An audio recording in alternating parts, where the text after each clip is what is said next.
Hi, everybody. Welcome to Ask a CFO, and today, Ask the HR Lady, too. Today's topic is about employee turnover and attraction. So, going to ask a few questions to the CFOs first. Carl, how does turnover affect the bottom line? Thank you, Wendy. Everyone understands that there's a cost to turnover, but most people underestimate the true cost. For example, if we have a full staff of 10 employees and we lose 2, the cost to advertise, the cost to interview, the cost to recruit and onboard are minimal compared to the cost that the organization is actually experiencing. Because what happens when you lose 2 people, you put your entire staff into a maintenance mode now. My other 8 people are sub-optimized, just trying to keep their head above water, maintain their current duties while covering for the other. And you end up having what you call an opportunity cost. So instead of having an organization and a staff that's running, they're performing their daily tasks, they're looking for new opportunities, they're winning new business, all the time that you're down those 2 people, you're just trying to keep your head above water. What's the cost to the company? It could be thousands, it could be hundreds of thousands, it could be more. Compared to the hard cost of the recruiting, the advertising, whatever, the actual cost of the organization is exponential. And depending on what your business is, when you look at it in that light, you're able to really start to get your arms around what the true cost is. What's the takeaway from that? And what I tell my clients is this: it's important that every employer identify those employees they don't want to live without. I'm not saying you can't live without, but that you don't want to live without, because retention becomes much more cost effective than having to start all over again to recruit, onboard, train, and bring that person up to date. So I look at it as working both sides of the equal sign. I want to attract new people. I want to be able to recruit them and onboard them, but at the same time, I don't want to be losing them on the other end. If there's good people you want, keep them happy. Bill? Thank you for that.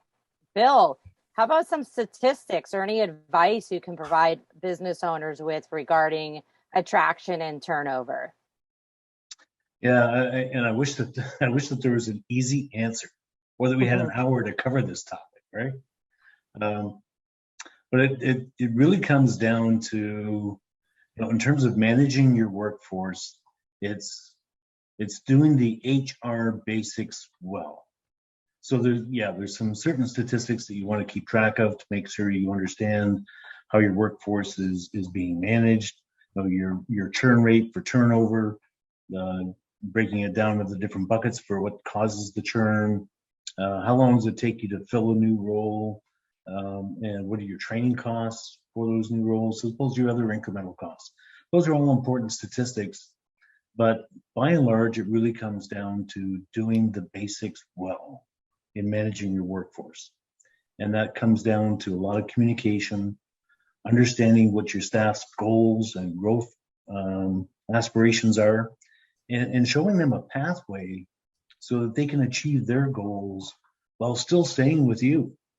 I think that's very important. And I think as managers, we need to look inward as well to make sure that we're doing as good a job as we can on managing what really is our most valuable resource for our company.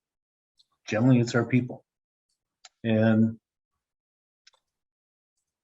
kind of look at yourself in the mirror. Would you want to report to you? Ask yourself that question. And if the answer is no, then you need to make some changes. If the answer is yes, make sure you're consistently doing what you're doing. And in today's marketplace, and this is stating the obvious, you have to stay abreast of what's going on from compensation standpoint, the work environment standpoint. You need to be able to stay competitive. If you're doing the basics well, you don't have to overpay. You certainly can't underpay. But the main focus is doing the HR basics well. And I wish I had a silver bullet for everybody, but I don't. This is hard stuff. I don't know, Wendy, what do you think? Yeah, I think you both hit the nail on the head there. The strategies that I advise people to focus on are all about effective people management. A good pay and benefits is vital, but so is flexible work schedule, a solid new hire orientation, a true training and development plan that actually gives people a chance to grow so that they want to stay. Management training is way too often overlooked, setting the managers and the employees up for failure and being upset and wanting to leave the organization. So when you do implement supervisor and management training, don't forget to focus on how people behave at work. Respect and empathy is so vital in today's workforce. Employees demand it, and if you don't give it to them, your competitors will. So like both of you said, it's not just about money.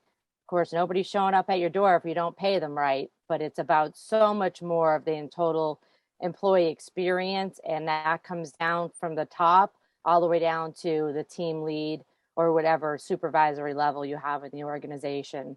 For more advice from any of these CFOs or for myself, connect with us on social media and LinkedIn. Thanks for coming today.